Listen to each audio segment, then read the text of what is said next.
बताएंगे। अच्छा, आप में से कितने हैं जो हार करके आए हैं?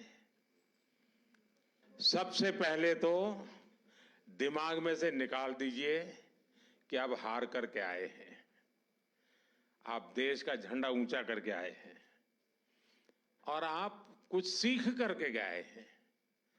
और इसलिए खेल ही एक ऐसा क्षेत्र है दोस्तों कि जहां कभी कोई हारता नहीं है, हर कोई सीखता है। और इसलिए मैं पहला तो आप लोगों से आग्रह से कहूंगा, इसलिए मैंने जानबूझ करके कहा जरा हाथ ऊपर करो लेकिन अच्छा हुआ 80% लोगों ने हाथ ऊपर नहीं किया, मतलब वो मेरी बात को समझते हैं। जिन्होंने हाथ ऊपर किया उन्होंने नम्रता के कारण किया है, विवेक के कारण किया है। लेकिन मैं उनसे भी आग्रह करूंगा कि हमें ये सोचना नहीं है कि हम पीछे रह गए हैं, हम बहुत कुछ सीख करके आए हैं। तो मेरी बात आपको मंजूर है? ऐसे नहीं, जोर से बताइए, खिलाड़ी है आप तो।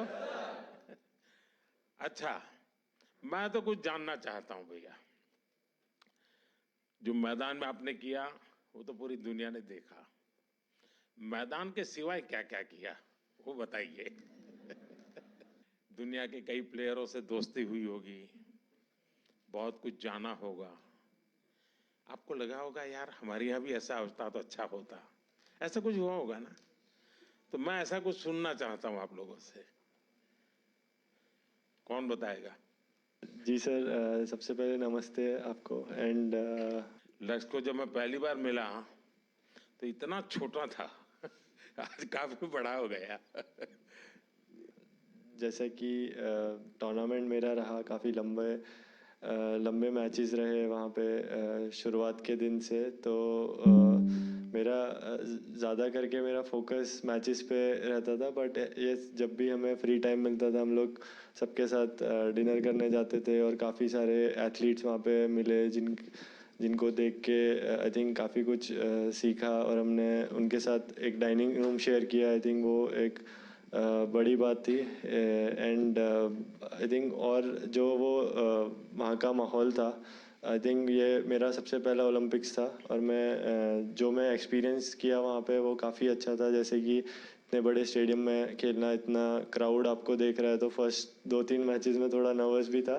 बट जैसे ही टूर्नामेंट चलता गया मेरा वो बेटर होता गया। बट आई थिंक मेरे लिए एक बहुत अरे बड़ा भाई, तुम तो देवभूमि से हो, लेकिन आपको मालूम है अब इस बार आप एकदम से सेलिब्रिटी बन गए हो।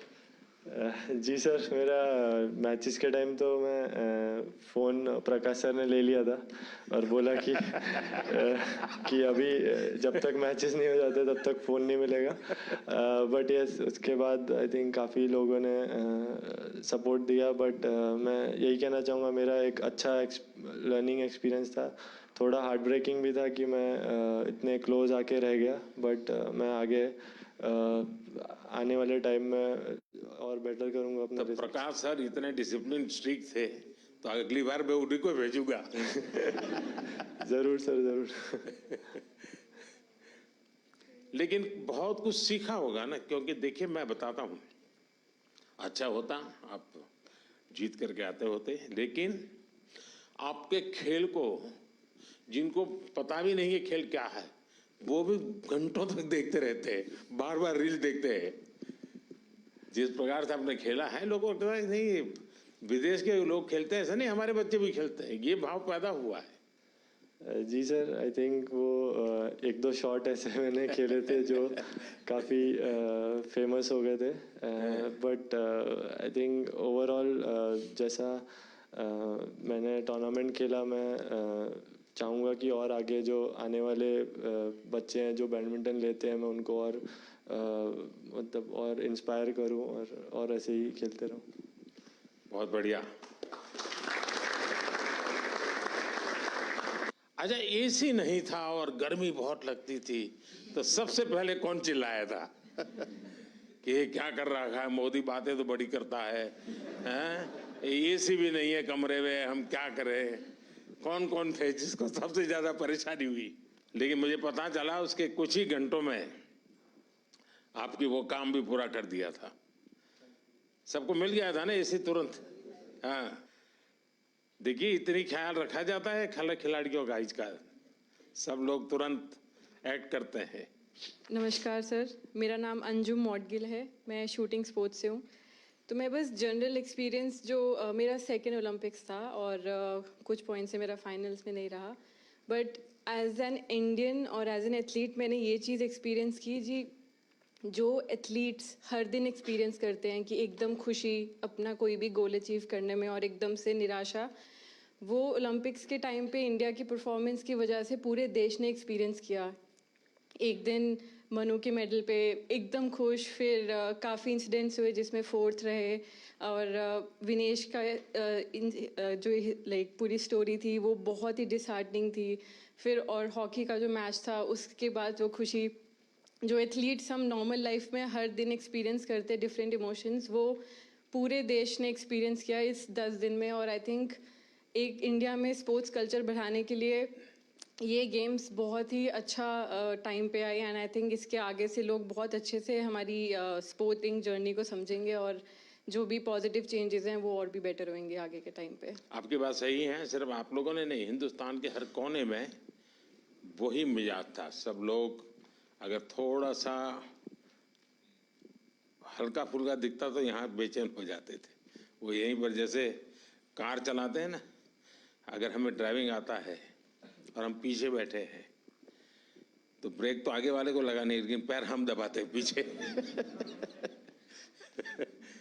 तो वैसे ही खिलाड़ी वहां खेलते थे और लोग हाथ पैर इधर ऊपर ऊपर नीचे कर रहे थे। सीजेस, आपने ये रिटायर्ड होने का निर्णय पहले कर लिया था मन में कि क्या था? सर नमस्ते सर। थोड़ा साल से सोच रहा था सर। मेरे टीम वालों ने बोल रहे भाई कब छोड़ेगा, यही क्वेश्चन आ रहा था मेरे ऊपर।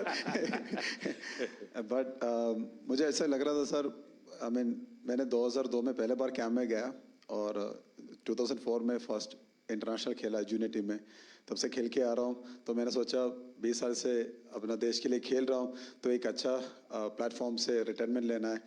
तो ओलंपिक्स ऐसा एक प्लेटफॉर्म है सर जहाँ पे पूरा दुनिया अपना फेस्टिवल मनाता है, तो सोचा इससे अच्छा तो मौका मिलेगा नहीं, इसलिए तो एक अच्छा डिसीजन। लेकिन मैं बताता हूँ, ये टीम आपको तो मिस करेगी ही करेगी, लेकिन टीम ने आपकी विदाई शानदार की। ऐसा ये टीम को बधाई है। सरपंच साहब ने बड़ा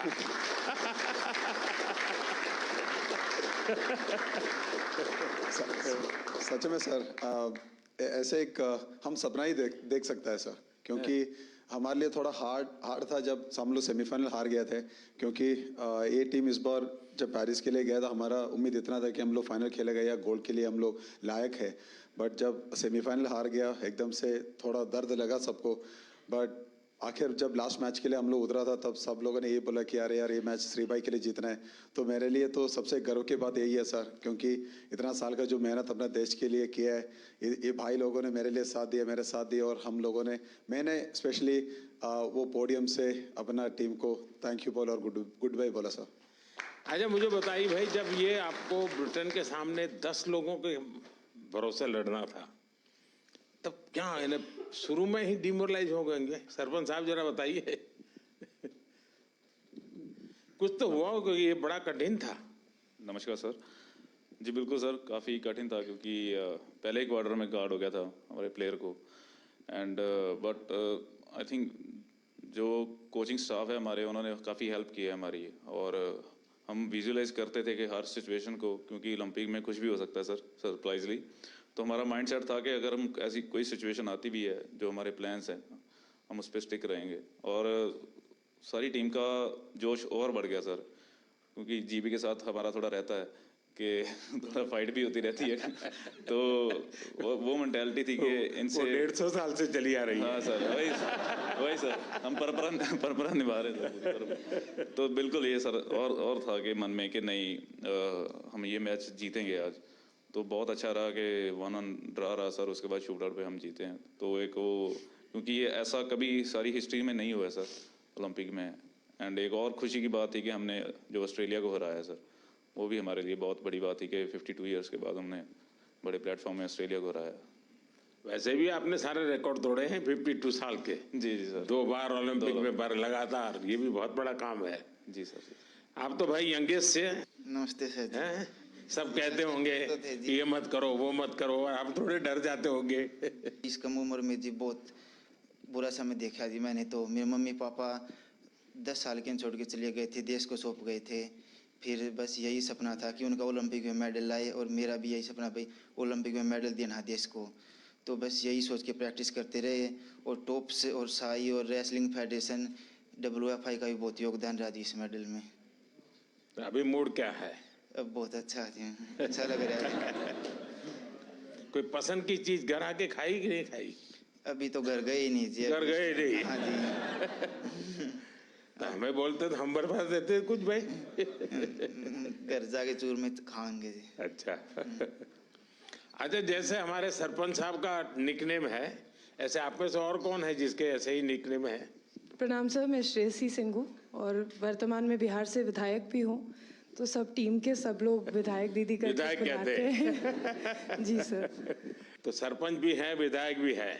अच्छा, आप में से मैंने देखा है कि इन दिनों काफी समय मोबाइल पर चिपके रहते हैं, ऐसा है क्या? सही है मेरी जानकारी? रील्स देखते हैं और रील बनाते हैं। हाँ, रील बना रहे हैं ना? कितने लोग हैं जो रील्स बना रहे हैं? सर एक्चुअली मैं एक मैसेज देना चाहूँगा, क्योंकि सारी टीम ने हमने डिसाइड किया था कि थ्रू आउट द ओलंपिक हम मोबाइल फ़ोन यूज़ नहीं करेंगे। वाह, शाबाश, ये सोशल बहुत मीडिया बढ़िया यूज़ नहीं काम करेंगे। किया। तो बिल्कुल सर, क्योंकि सर अगर कोई अच्छे कमेंट आ रहे हैं चाहे बुरे कमेंट आ रहे हैं, दोनों इफेक्ट करते हैं। तो हमारा माइंड सेट था कि हम एज ए टीम हमने डिसाइड किया कि हम बिल्कुल सोशल मीडिया यूज़ नहीं करेंगे। ये तो अच्छा बहुत किया अच्छी आप बात लोगों है। ने। जी सर। अब मैं चाहूंगा कि देश के नौजवानों को भी आप ये बताएं जी बिल्कुल कि सर। उससे जितना दूर रहे अच्छा ही है, वरना ज्यादा लोग उसी में उनका समय जाता है, उसी में फंसे रहते हैं। आप बेटा बहुत निराश लग रही हो। हाँ जी सर, पहली बार गई थी और मैं मतलब एक से हार गई थी बाउट, और मगर उससे जीत जाती तो मैं फाइनल तक जाती, गोल्ड भी ला सकती थी। पर वो मेरा बैड लक था, दिन अच्छा नहीं था तो सर मैं लूज हो कोई, गई। अभी तो उम्र बहुत छोटी है बेटा, बहुत करना है। हाँ जी सर। और हरियाणा की मिट्टी ऐसी है, करके दिखाओगी। हाँ जी सर। प्रधानमंत्री जी नमस्कार। मुझे लगता है कि इस बार हमारी पूरी कंटिंजेंट में जो इंजरीज हुई थी वो काफ़ी कम थी। 1 या 2 सीरियस इंजरी थी, पर नहीं तो यूजुअली क्या होता है कि सब गेम्स में से 3-4 मेजर इंजरी होती है जिनकी ऑपरेशन करनी पड़ती है। पर इस बार फॉर्चुनेटली सिर्फ 1 था, तो वो अच्छी बात थी। एक सीखने का था कि जब भी ओलंपिक के जो विलेज में जो पॉलीक्लिनिक रहता है उसमें थोड़ी फैसिलिटीज़ रहती है, पर इस बार हमने सब जो फैसिलिटीज़ थी वो हमारे विलेज में ही, हमारे बिल्डिंग में ही रखी थी। और इसलिए काफ़ी एथलीट जो थे वो उनका जो कुछ भी रिकवरी करना था, इंजरी मैनेजमेंट करना था, प्रेपरेशन भी जो करना था, वो बहुत ही आसानी से कर सके। आई थिंक बहुत सारे एथलीट को वो वो प्रेफरेबल था, और आई थिंक उससे एटलीस्ट वो कॉन्फिडेंस था कि हमारे पास सब कुछ है। आई थिंक इससे भी फ्यूचर में भी ऐसे ही हम करते गए तो हम सपोर्ट दे सकेंगे हमारे एथलीट को। देखिए साहब, डॉक्टर ने मुझे बहुत महत्वपूर्ण बात बताई कि इस बार हमारी टीम में पहले की तुलना में मिनिमम इंजरीज थी। इंजरी कम हुई है, इसका मतलब है कि खेल की हर चीज में आपकी एक्सपर्टाइज आ गई है। इंजरी होने का कारण वही होता है कि हमें खेल के संबंध में कुछ हमारा अज्ञान होता है जो हमें खुद को कभी कभी डैमेज कर देता है। ये सिद्ध हो रहा है कि आप लोगों ने खुद अपने आप को तैयार किया है, और छोटे मोटे जर्क आए भी, कठिनाई आई तो भी आपके बॉडी को आपने ऐसा बनाया है कि आप मेजर इंजरी से बच गए हैं। तो मैं पक्का मानता हूँ आप लोगों ने काफी ट्रेन किया होगा अपनी बॉडी को, काफी मेहनत की होगी, तब जाके ये हुआ होगा। तो इसके लिए तो आप सब बधाई के पात्र हैं। साथियों, मेरे साथ हमारे मनसुख भाई मांडविया जी हैं, खेल राज्य मंत्री बहन रक्षा खड़से जी है, हमारी खेल जगत में जिन्होंने देश का नाम रोशन किया PT उषा जी है। पेरिस से आप सब वापिस आए हैं। आप सबका और आप सबके साथियों का भी मेरे यहाँ हृदय से बहुत बहुत स्वागत है। मैंने जिस उमंग से आपको पेरिस के लिए विदाई दी थी, उतने ही उमंग से मैं आज आपका फिर से स्वागत कर रहा हूं। और इसका कारण ये नहीं है कि कोई मेडल का टैली कितना हुआ। उसका कारण ये होता है कि विश्व भारत के खिलाड़ियों की तारीफ कर रहा है। उनके हौसले, उनके डिसिप्लिन, उनके बिहेवियर, मेरे कानों पर सब जगह से बातें आती हैं और ये सुनता हूं तो बड़ा गर्व होता है जी कि मेरे देश के खिलाड़ी मेरे देश के लिए ही खेलते हैं। मेरे देश के नाम को रत्ती भर भी खरोच आ जाए, ये मेरा देश का एक भी खिलाड़ी नहीं चाहता है और यही हमारी सबसे बड़ी पूंजी है। और उसके लिए ये पूरी टीम बहुत बहुत बधाई के पात्र है। साथियों, आप सबने पूरी दुनिया में भारत के तिरंगे की स्थान बढ़ा करके देश वापस लौटना और मेरे निवास पर आपका स्वागत करने का मुझे अवसर मिलना, मैं इसे मेरा अपना गौरव मानता हूं। और पेरिस जाने से पहले जो जाते हैं उनको भी पता होता है कि हमें अपना बेस्ट देना है और मैंने हमेशा यही कहा है सबको कि आपको अपना बेस्ट देना है और आपने दिया है। दूसरी बात है, हमारे खिलाड़ी उम्र में बहुत छोटे हैं और अभी से ये अनुभव मिला है तो आगे हमारे पास एक लंबी समय है अधिक अचीव करने का और वो आप जरूर करेंगे। इस अनुभव का लाभ देश को मिलेगा। साथियों, पेरिस ओलंपिक्स भारत के लिए कई मायनों में ऐतिहासिक रहा है। इस ओलंपिक्स में देश के लिए जो रिकॉर्ड्स बने वो देश के कोटि कोटि नौजवानों को प्रेरणा देंगे। आप देखिए, ओलंपिक्स के करीब 125 साल के इतिहास में ये मनु हमारी पहली बेटी ऐसी है जिसने भारतीय खिलाड़ी के रूप में इंडिविजुअल इवेंट में 2 मेडल जीते हैं।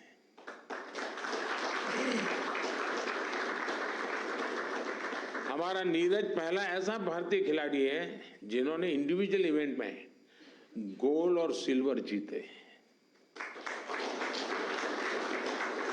हॉकी में भारत ने 52 साल बाद लगातार 2 बार मेडल जीते कंटिन्यूसली। अमन ने केवल 21 साल की उम्र में मेडल जीत करके देश को बिल्कुल इतना प्रसन्न कर दिया है और अमन के जीवन के विषय में आज देश जानने लगा है तो उनको लग रहा है कि भाई व्यक्ति के जीवन की कठिनाइयों से भी इंसान अपनी यात्रा को, स्वप्न को, संकल्प को सिद्ध कर सकता है। कठिनाई अपने आप अपनी जगह पर रह जाती है। अमन ने करके दिखाया है। विनेश पहली ऐसी भारतीय बनी जो कुश्ती में फाइनल तक पहुंची। ये भी हमारे लिए बड़ा गर्व का विषय है। ओलंपिक्स में 7 शूटिंग इवेंट्स में इंडियन शूटर्स फाइनल्स में पहुंचे और ये भी पहली बार हुआ है। इसी तरह तीरंदाजी में धीरज और अंकिता पदक के लिए खेलने वाले पहले भारतीय तीरंदाजी बने और हमारा लक्ष्य सेन, आपके मैच ने तो पूरे देश का जोश बढ़ा दिया है। हमारे लक्ष्य भी ओलंपिक में सेमीफाइनल तक पहुंचने वाले एकमात्र पुरुष बैडमिंटन खिलाड़ी बने हैं। हमारे अविनाश सावले, इसने स्टीपल चेज के फाइनल में क्वालिफाई किया। इस फॉर्मेट में ये भी फर्स्ट टाइम रहा। साथियों, हमारे ज्यादातर मेडलिस्ट, जैसा मैंने कहा, अपनी 20s में है, बहुत छोटी आयु के हैं। आप सभी बहुत युवा है, आपके पास बहुत समय है, बहुत ऊर्जा है। और ये भी सही है कि टोक्यो के और पेरिस के बीच में नॉर्मली 4 साल का समय रहता है, इस बार 3 साल का ही समय था। तो हो सकता है आपको 1 साल और अगर मिला होता प्रैक्टिस का, तो शायद आप और नई कमाल करके दिखा देते। अभी लंबी कैरियर में आप कई बड़े टूर्नामेंट खेलेंगे, खेलना बंद नहीं करना चाहिए, रुकना भी नहीं चाहिए, एक भी मैच छोड़नी नहीं चाहिए। ये युवा दल इस बात का प्रमाण है कि स्पोर्ट्स में भारत का भविष्य कितना उज्जवल रहने वाला है। मुझे विश्वास है पेरिस ओलंपिक्स भारतीय स्पोर्ट्स की इस उड़ान के लिए एक लॉन्च पैड साबित होने वाला है। ये टर्निंग पॉइंट है हमारा। उसके बाद विजय ही विजय है दोस्तों, हम रुकने वाले नहीं है। साथियों, आज भारत अपने यहां world class sports ecosystem develop करने की प्राथमिकता दे रहा है। ग्रास रूट से आने वाले खिलाड़ियों को उनको तराशना ये बहुत जरूरी है। हमने गांव-गांव, शहर से युवा प्रतिभाओं को आगे बढ़ाने के लिए खेलो इंडिया मुहिम शुरू की है। और मुझे खुशी है कि खेलो इंडिया से निकले 28 खिलाड़ी इस ओलंपिक समूह का हिस्सा बने हैं।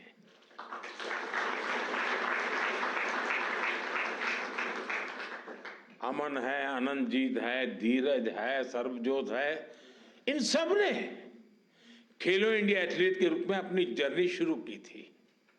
और इससे हुआ ये है कि खेलो इंडिया में खेलना और जी भर के जीतना, ये एक बहुत बड़ा अहम हिंदुस्तान का कार्यक्रम बन चुका है जी। मैं मानता हूं, मैं खेलो इंडिया को और तवज्जो देनी है और ताकत देनी है। उसी में से हमें अच्छे नए होनहार खिलाड़ी मिलने वाले हैं। आपकी तरह ही खेलो इंडिया एथलीट्स की एक बड़ी फौज देश के लिए तैयार हो रही है। हमारे खिलाड़ियों को सुविधाओं और संसाधनों की कमी न पड़े, ट्रेनिंग में दिक्कत ना आए, इसके लिए बजट भी लगातार बढ़ाया जा रहा है। सबको पता है कि किसी भी खिलाड़ी के लिए ज्यादा से ज्यादा कंपटीशन में हिस्सा लेना कितना आवश्यक है। मुझे संतोष है कि ओलंपिक के पहले आपको अनेकों इंटरनेशनल कंपटीशन का एक्सपोजर मिला है। इतने सारे कोच और एक्सपर्ट्स, डाइट, उपकरण और कोचिंग, सब पर इतनी बारीकी से ध्यान, वर्ल्ड क्लास फैसिलिटीज देने का प्रयास, इस तरह की सुविधाओं के बारे में हमारे यहाँ पहले सोचा नहीं जाता था। खिलाड़ी अपने नसीब पर मेहनत करता था, देश के लिए कुछ करके आता था। लेकिन अब एक पूरी इकोसिस्टम बनी है।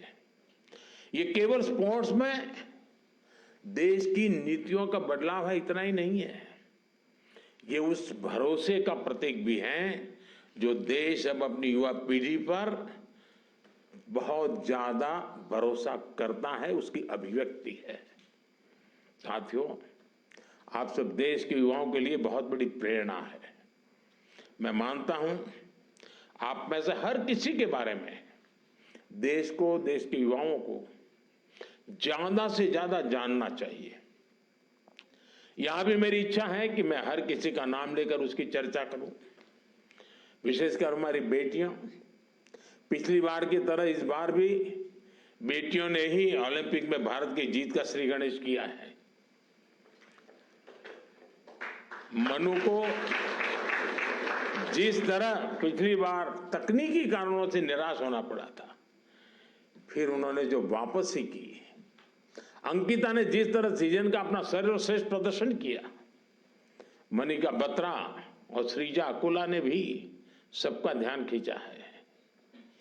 इसी तरह बाकी खिलाड़ी भी रहे, खासकर नीरज ने अपनी लगन और अनुशासन में जिस तरह कंसिस्टेंसी दिखाई है, स्वप्निल ने कठिनाइयों को पार कर जिस तरह मेडल जीता है, हॉकी में हमारे सरपंच साहब, उनकी टीम ने दिखा दिया कि भारत की ताकत क्या है। पीआर श्रीजेश ने ये बता दिया कि द बॉल क्यों है। जो मेडल जीता या जो एक पॉइंट या कुछ सेकंड से चूका, उस सब ने एक ही संकल्प दोहराया, ये सिलसिला गोल्ड से पहले नहीं रुकेगा।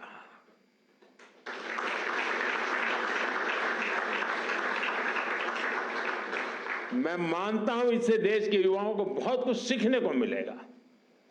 साथियों, हमारा भारत 2036 ओलंपिक्स की मेजबानी हासिल करने के लिए तैयारी कर रहा है। मैंने आज भी वहां भी लाल किले से भी बोला है, हम पूरी तैयारी कर रहे हैं।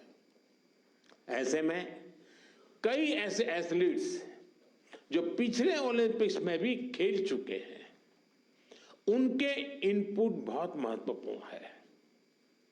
आपने वहां बहुत कुछ ऑब्जर्व किया होगा, बहुत कुछ देखा होगा। ओलंपिक की प्लानिंग से लेकर के वहां की व्यवस्थाओं तक, स्पोर्ट्स मैनेजमेंट से लेकर इवेंट मैनेजमेंट तक, आपने अनुभव, अपने ऑब्जर्वेशंस, हमने इसको लिख के रखना चाहिए, वो सरकार को साझा करना चाहिए, ताकि हमें 2036 की तैयारी में ये जो छोटी छोटी बारीक चीजें खिलाड़ी देख करके आता है, उससे और जो कमी नजर आती है वो भी हमें 36 की तैयारी के लिए काम आएगी। तो एक प्रकार से आप मेरी 36 की टीम के फौजी है, आप सबको मेरी मदद करनी है, ताकि हम 2036 में दुनिया में अब तक न हुआ हो ऐसा ओलंपिक कर करके मेजबानी करके दिखाएं।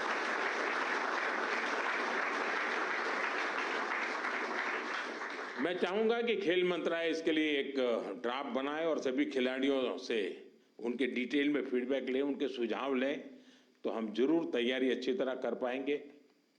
साथियों, भारतीय स्पोर्ट्स में और कैसे इंप्रूवमेंट हो सकता है, इससे आइडियाज भी, जो चीज खिलाड़ी बता सकता है ना, जो चीज कोच बता सकता है, वो हम मैनेजर लोग नहीं बता सकते जी।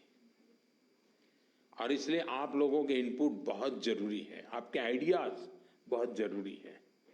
आप पर भविष्य के खिलाड़ियों को मोटिवेट करने, उन्हें आगे बढ़ाने का भी दायित्व है। और लोग तैयार होने चाहिए, आगे बढ़ने चाहिए।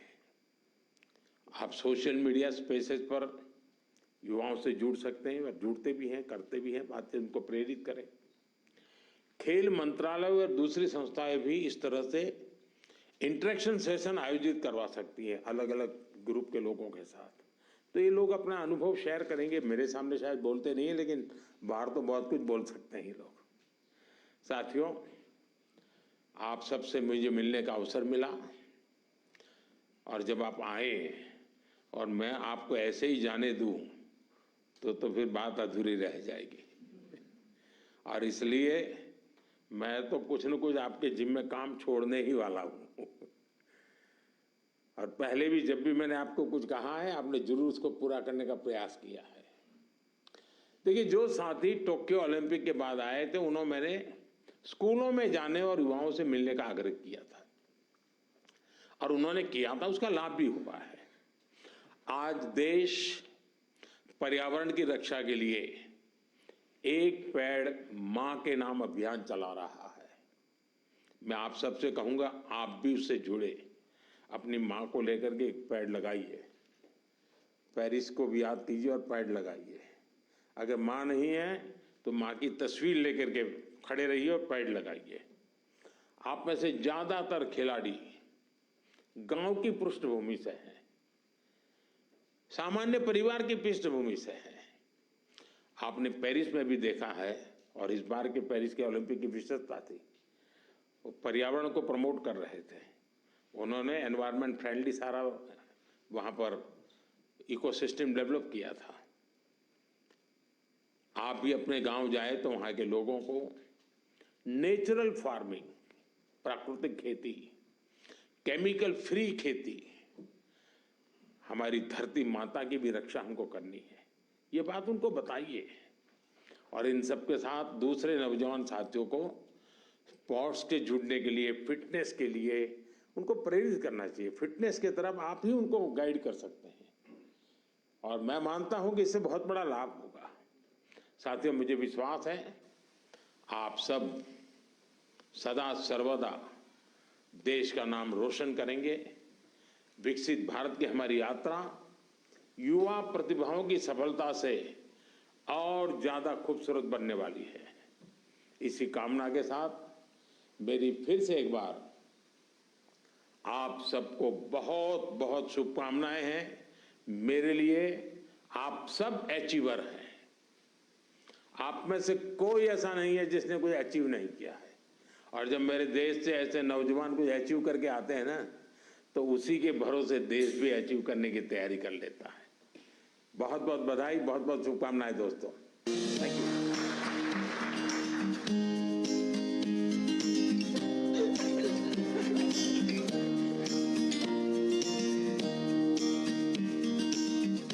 કેમ મેડમ જી મજામાં? અમદાવાદ જઈ આવી? ના સર, હવે જવાની છો? હા હા બિલકુલ।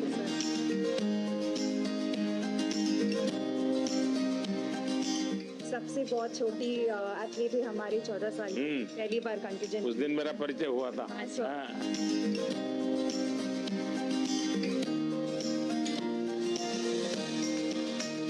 आपकी एक फेमस रेसिपी है ड्रम स्टिक्स की जी, वो काफी फेमस हुई है। वाह। जैसे हम आज सबके साथ बात करते हैं तो हम विटामिन सी रिच खिलाती हो सबको। सबको रेकमेंड करते हैं। क्या हाल है काशी का? सचमुच में? हाँ, चलिए बाबा की कृपा बनी रहे।